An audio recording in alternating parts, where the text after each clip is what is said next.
You're looking at the American-made rocket and spacecraft that will return American astronauts to the International Space Station from American soil for the first time since the retirement of the space shuttle, last flown nearly 9 years ago.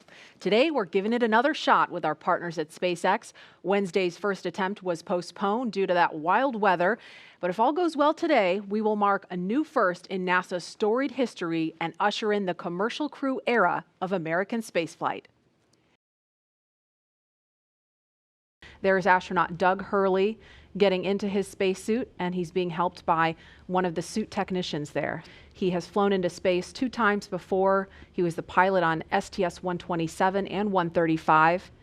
And there's a wider shot. You can see astronaut Bob Behnken also in view now. Bob is to the right of your screen, and he also flew on 2 shuttle missions. Bob is a native of St. Anne, Missouri.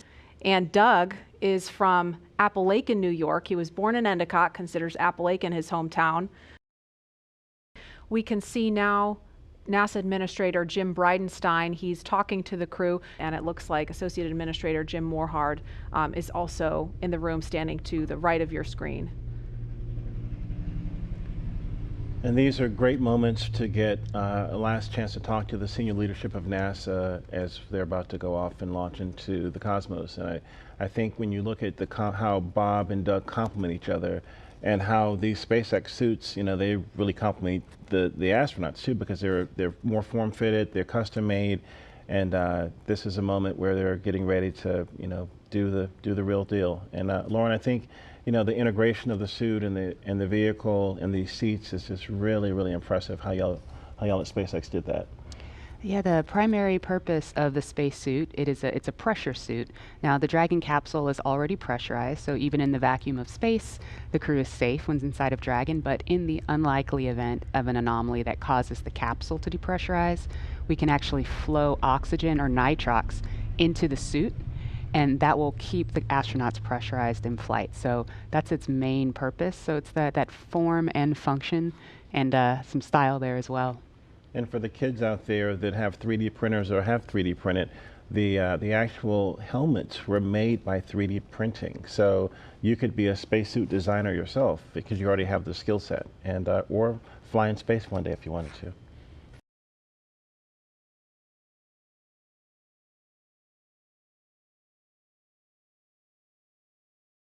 And we are looking at a live picture now of Bob Behnken and Doug Hurley walking down that hallway in the astronaut crew quarters. We just saw Doug wave at the screen, and they're just turning the corner, getting inside that elevator.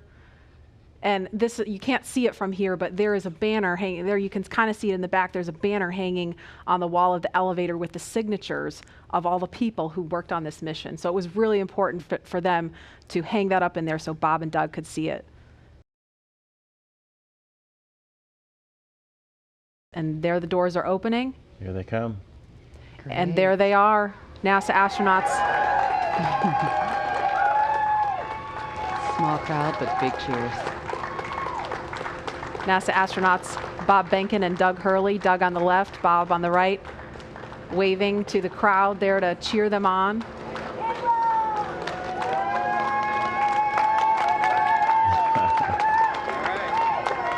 And there are their families right in front of them. The virtual hugs, a very special moment. Fist bumps. Are you going to be on good behavior? Are you going to listen to mommy and make her life easy? You can hear them. Ready? Let's light this candle, I agree. Launch America! Bye, guys.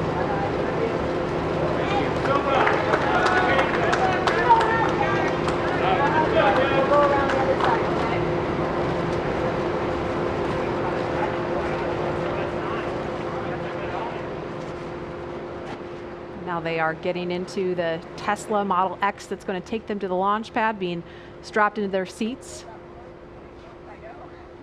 Their suit techs are attaching their umbilicals, so integrated into the Teslas. These are not just the new Tesla you can just buy off the web or in a Tesla dealership. They've been outfitted with cooling units, and that white umbilical, similar to what you saw in the suit room, That umbilical is being connected to the suit to provide cooling air to the astronauts while they're on the way to the pad.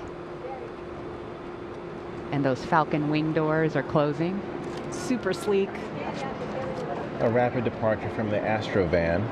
Yes, I would say so. And their flight surgeon is in the front seat in the passenger side, taking the journey along with them.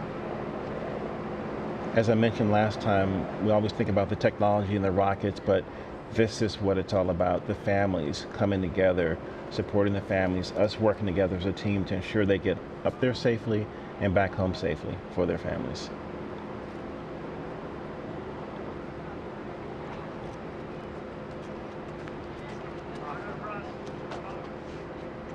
I couldn't hear everything they were saying, but I did catch Bob telling his son to be good for mom and make her life easy. As a parent, I appreciate that. Let's see that prominent NASA meatball.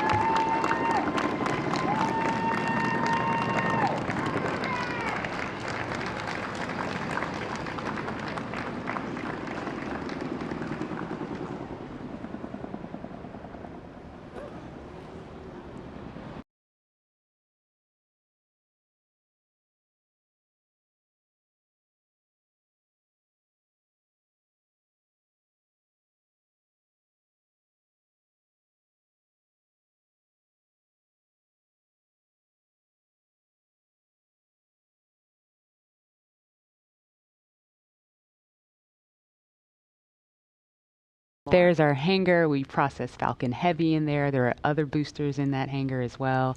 And the rocket and Dragon that is on the pad right now was put together, or rather finally integrated inside of that hangar and then rolled out to that pad to go up vertical. And there it is. That shot really gives you a sense of the scale of the Falcon 9 rocket. Those Teslas look teeny, teeny, tiny, making their way up there. Yeah, really cool watching the Teslas pull up, driving on the launch pad just a few feet away from the vehicle. This is awesome and getting really excited over here.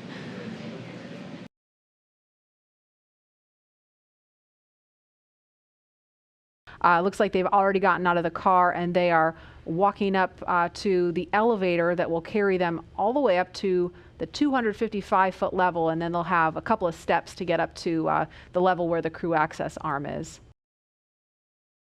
Core on countdown 1 at 2 hours 57 minutes. The crew has arrived at the pad on schedule. There they are, taken in the sight, craning to see the top of the Falcon 9 rocket. It's 230 feet tall if you round up, and then Crew Dragon is another 27 feet from the bottom of the trunk to the top of the nose cone. So when you're out there in person, it's really hard to describe just how large it is. Look at them getting excited. They're ready to get in the vehicle, get in the elevator, and make it to the top.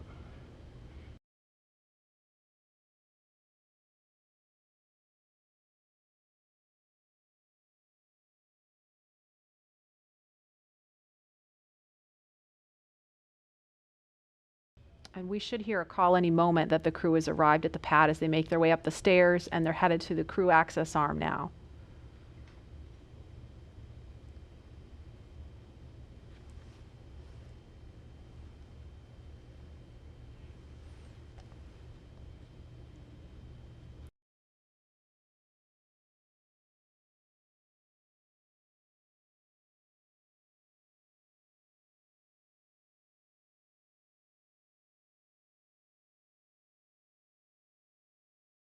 So as you can see, they have already arrived at pad 39A, where Falcon 9 will lift off from at 3:22 p.m. Eastern time today.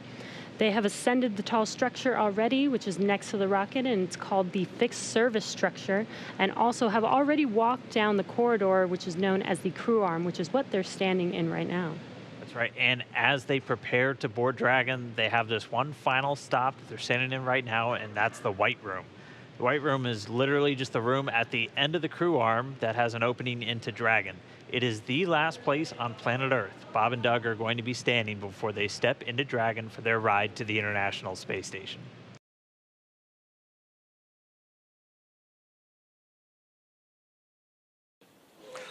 Core on countdown 1 at T-minus 2 hours and 46 minutes. The crew has arrived at the White Room and its ingress is in progress on schedule.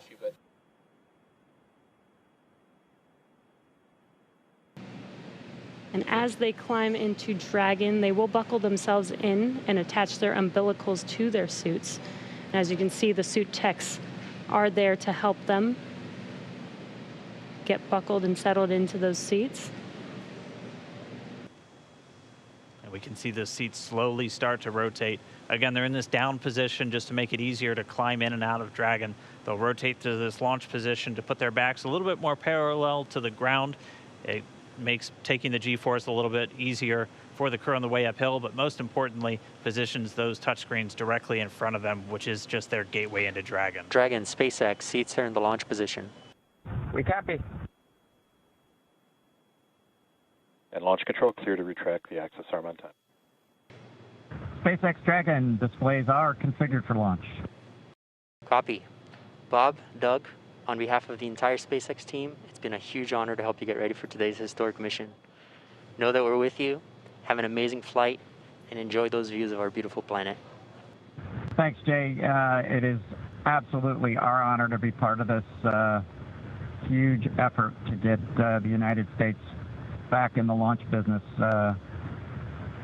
We'll talk to you from orbit. Thank you. Copy all. Thanks for those words.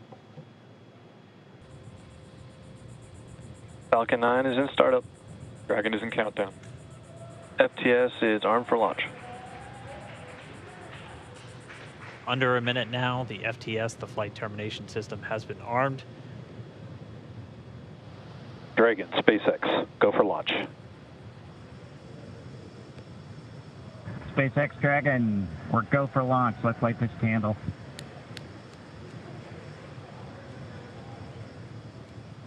T-minus 30 seconds.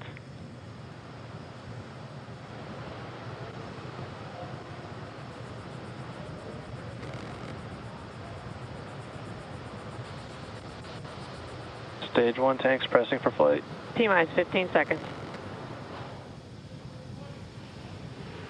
10, 9, 8, 7, 6, 5, 4, 3, 2, 1, 0. Ignition. Liftoff of the Falcon 9 and Crew Dragon. Go NASA, go SpaceX. Godspeed, Bob and Doug. America has launched. One Alpha. And so rises a new era of American spaceflight, Stage 1 and with it propulsion the is nominal. ambitions of a new generation continuing the dream. 20 seconds into flight, stage 1 propulsion is nominal.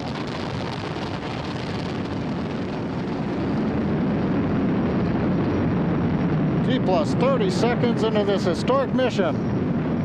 Flying crew on board Dragon and Falcon 9, and look at them go. Falcon power telemetry nominal.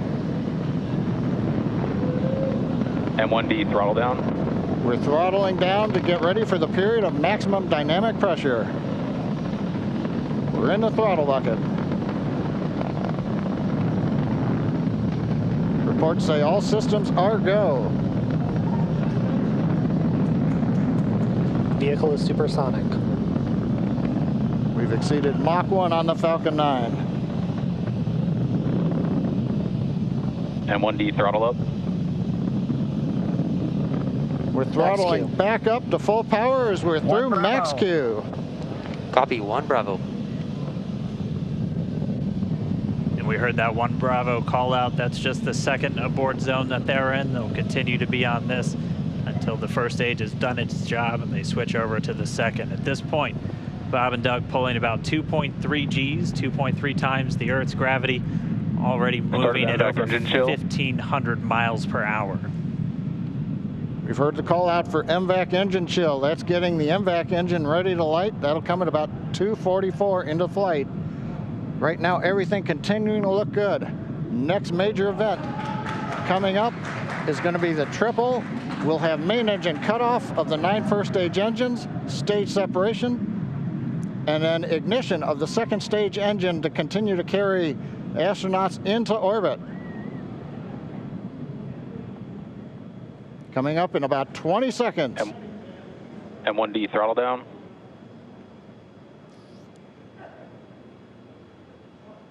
We heard we're throttling down the Merlin engines on the first stage.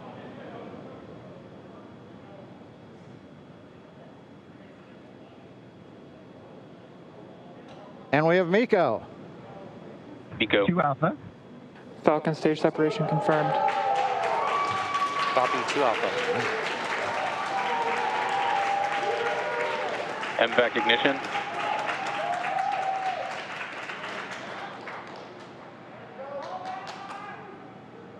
All right, we have stage separation confirmed. The first stage beginning its flight back. The second stage being powered by that single Merlin 1D vacuum engine has ignited and is now carrying Bob and Doug into orbit.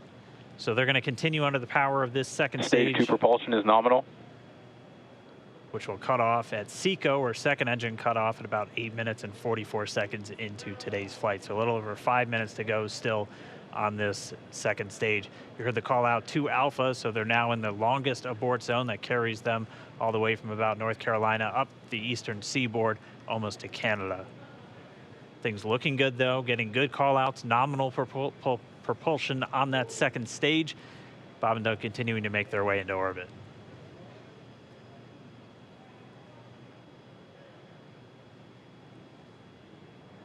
Dragon SpaceX nominal trajectory. Acquisition of signal in Bermuda. SpaceX Dragon nominal trajectory. All right, here in nominal trajectory, so Dragon pointed in the right direction, continuing to make their flight uphill. Heard acquisition of signal Bermuda. That's one of the other ground stations that they're using to get telemetry and data back from this spacecraft. Stage 2 propulsion is still nominal. And while they continue uphill, looks like we are getting a view of the first stage as well. Yep, on your right screen, you can see that first stage with the grid fins deployed. It's making its way back to attempt to land on our drone ship, Of Course, I Still Love You Today. Stage 1 entry burn startup.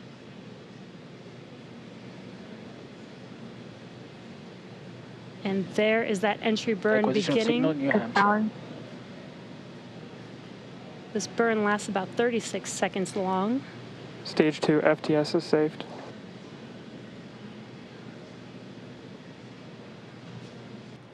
Now we are waiting for our first stage to make its way to our drone ship, Of Course I Still Love You. Dragon SpaceX nominal orbital insertion. Didn't get confirmation, nominal Dragon orbital copies, insertion. nominal orbital insertion. And what you're seeing on your screen is a live view of our drone ship, where our first stage will be coming down. Looks like we lost that live view, but we'll wait for confirmation of that landing shortly here. Falcon 9 first stage successfully landed. And there you can see on your screen, Falcon 9 has landed. This is the first Falcon 9 to carry humans to orbit, so very exciting for us. And as you can see on your right screen, Bob and Doug are still making their way to their targeted orbit.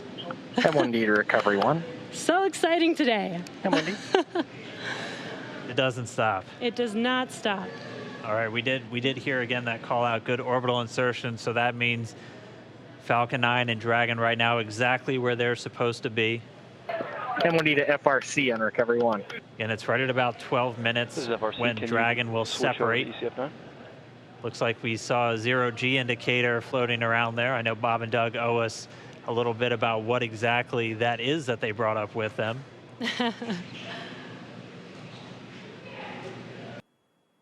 Dragon separation confirmed.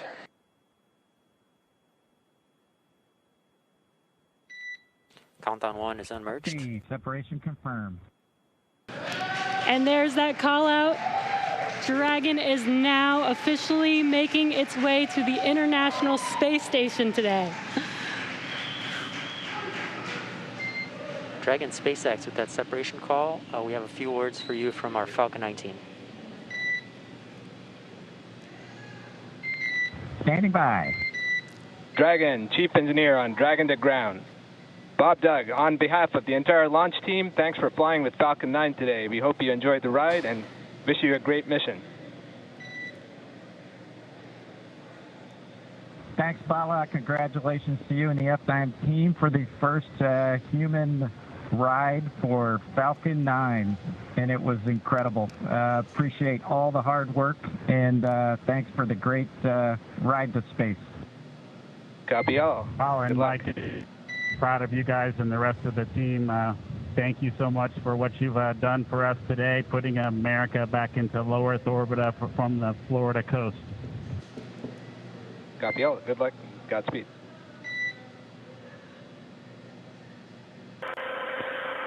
Well, everyone, welcome aboard Dragon. My name is Doug. Next to me is Bob. You probably know him. We're so glad to be with you this evening and welcome you on board Dragon. Got a couple things we want to talk about first before we kind of show you around. The first is kind of a tradition we've had over the years with spacecraft going way back to the Mercury era. And then a tradition that's been carried on ever since with all our space vehicles, including the Soyuz.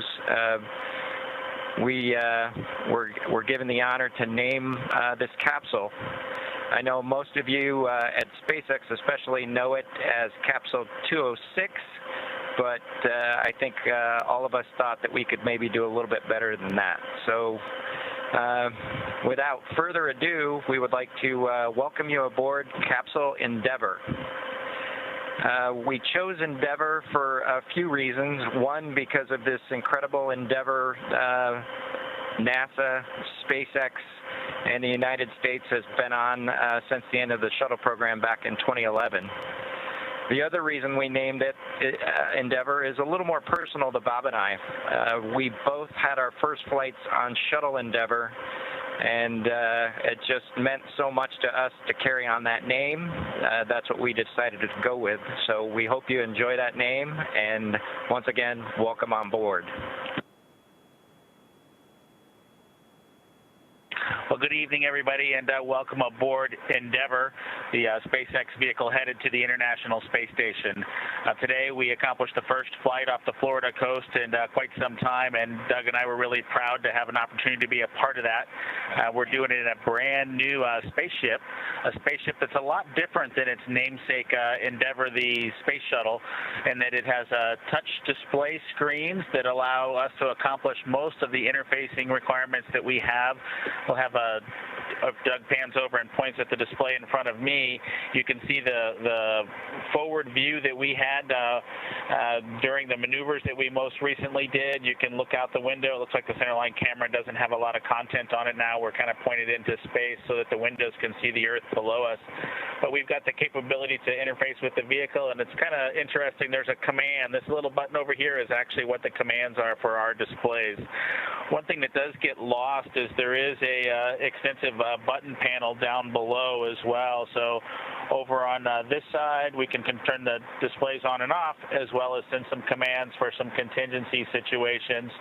On the other side, we have the ability to deploy chutes and things like that on entry. So we do have some buttons, but the primary interface is these displays. So nice, new, modern cockpit that we've got for our compared to our namesake, the Space Shuttle Endeavour.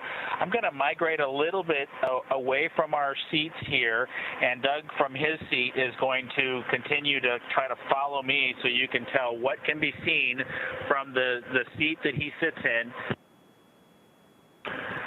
So from his seat, when he is inside in the vehicle, strapped in, this is what his view actually looks like. You can see a window off to the one side. We each have a window that we can view out and see what's going on outside. That was exciting on ascent for us to be able to see the arm rotate away from the pad, and that's when we both, I think, knew that we were going to launch today. So that was super cool. I've got one on my side as well. The hatch that we came in is the hatch that's right behind me. It is a little bit of a tight quarters, but I'm going to try to demonstrate some of the capability that we have now that we're in zero gravity. So I think I was requested to do a backflip. I'm going to kind of do a side spin, which is a little bit of a permutation on that request. So hopefully you can see what it's like to actually float in zero gravity. And Doug and I are super excited that we got the opportunity to do this again today, even before the end of May. So that was super cool. We did, it turns out, end up with one stowaway on board our vehicle when we launched today.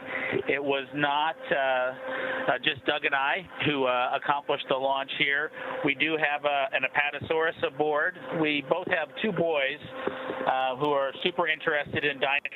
And we collected up all the dinosaurs between the two houses, and Trimmer, the apatosaurus, got the vote from the boys to make the trip into space today with us. And so that was a super cool thing for us to get a chance to do for both of our sons, who I hope are super excited to see their toys floating around with us on board. I'm sure they would rather be here given the opportunity, but hopefully they're proud of this as well.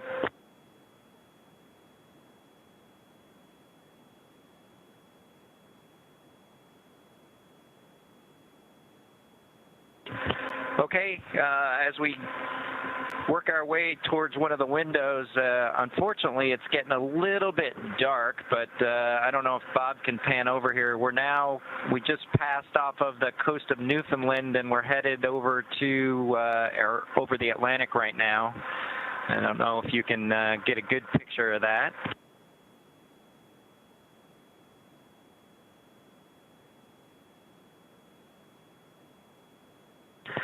Anyway, hopefully you enjoy that view as we pass over the Atlantic. And I think with that, we will work ourselves back into the seats and wrap things up for this evening.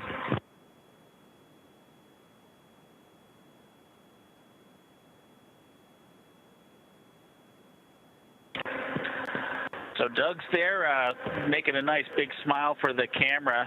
I hope you enjoyed the trip today with us on board the Dragon capsule Endeavour with our friend Trimmer, the apatosaurus, and Doug and I.